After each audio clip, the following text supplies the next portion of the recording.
Well, hello. Author DanWright here again to talk about his book, The Wild Adventures of Eli Johnson and Curly Bill. A wild adventure for kids ages 7 through 12, and it's great for parents as well. But the real reason we're here today is to talk a little bit about animals.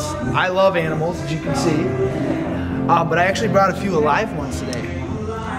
Now, normally I tell everybody to be real quiet because these guys are sleeping because they're nocturnal. Let's see if we can get them out. They're twin sisters named Grumpy and Moody, and they're actually called sugar gliders because they have a really cool feature. They have the ability to not fly, but glide up to 200 feet in the forest. And those big eyes you see, it's because they're nocturnal. And this long tail is not for hanging, but actually for navigating in the air. So, I'm going to let them go back to sleep because they're, like I said, their names are Grumpy and Moody, so they can get a little testy. But again, if you have a chance, read The Wild Adventures of Eli Johnson and Curly Bill. It takes place in the 1800s, follows guys on a non-stop adventure from bears, bandits, and Indians. It's available on Amazon.com and BarnesandNoble.com, or you can visit my website, DanWrightBooks.com. Thanks, and stay tuned for more adventures.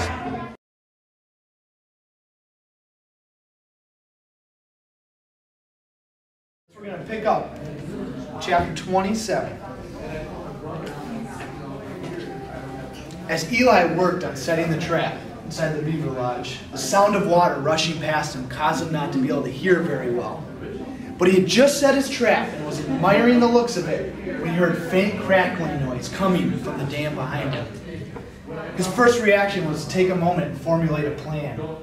After living in the dangerous woodlands of Canada for some time now, he knew it was better to think first and respond second. He took a deep breath and slowly reached for a 6-shooter. He was careful not to drop the gun in the water, for his hands began to shake violently with fear. By now, whatever was approaching behind him on that dam was now within striking distance. Eli froze as he felt heavy breathing on his neck, his nostrils repulsed by the strong odor coming from behind him. He quickly turned, only to come face to face with a massive, one-eyed grizzly bear. Chapter 28. The bear stood on all 4 paws and slowly smelled the air around Eli. He tried to remain as still as possible, hoping the bear's naturally poor eyesight would cause it to lose interest.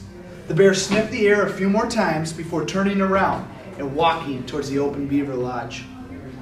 Eli let out another breath of relief and turned to flee, but his legs had grown numb and fallen asleep, causing him to stumble backwards on the dam. Crack! A branch underneath Eli's foot, drawing the attention of the grizzly bear. The bear reared around and charged towards Eli. Immediately, Eli grabbed again for a 6-shooter in order to shoot the bear, causing the bear to become startled and swat Eli across the face with its massive paw. Eli went sprawling backwards into the freezing water. As he slowly descended into the depths of the cold water, he realized that the bear would be waiting for him to surface. A bear that did not hibernate in the winter only meant one thing. It was starving and looking for food. Eli began to panic until he remembered a story Curly Bill had once told him about a pond that had dried up during a drought, causing the beaver lodge to become stranded with water. Curly Bill had said that grown men were able to stick their heads up into the house and look around. This beaver lodge at Beaver Pond was bigger than any lodge he had ever seen before, and he knew there was a chance that if he swam up one of the underwater passageways, he could hide from the bear in the lodge. Chapter 29. Eli began swimming towards one of the tunnels leading up into the lodge.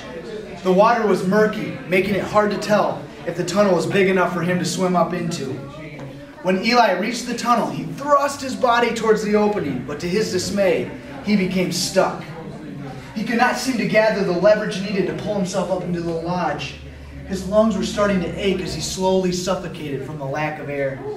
He reached desperately in the lodge, hoping to find an object to pull himself up with. As he searched, his hands came in contact with a branch sticking out of the side of the wall. Using the last bit of strength he could muster, he pulled himself into the lodge. Eli collapsed on the mound of mud, gasping for air. For a brief moment, he could rest easy, but that luxury was taken away as the bear became aware that Eli was no longer in the water. The bear climbed on top of the lodge and began tearing into the house after him. Eli would crawl to different parts of the lodge after each swipe, of the grizzly bear's paw. After several failed attempts, the bear began to sniff into the breathing tube sticking out of the top of the lodge.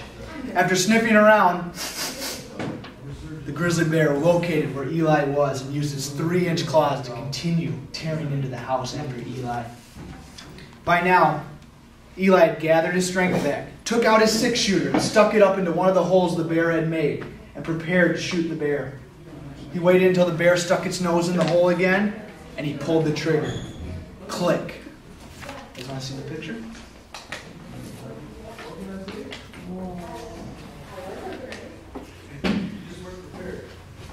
Here it is. Can you see that?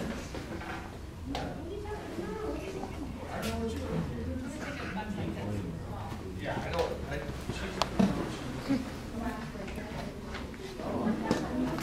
Chapter 30.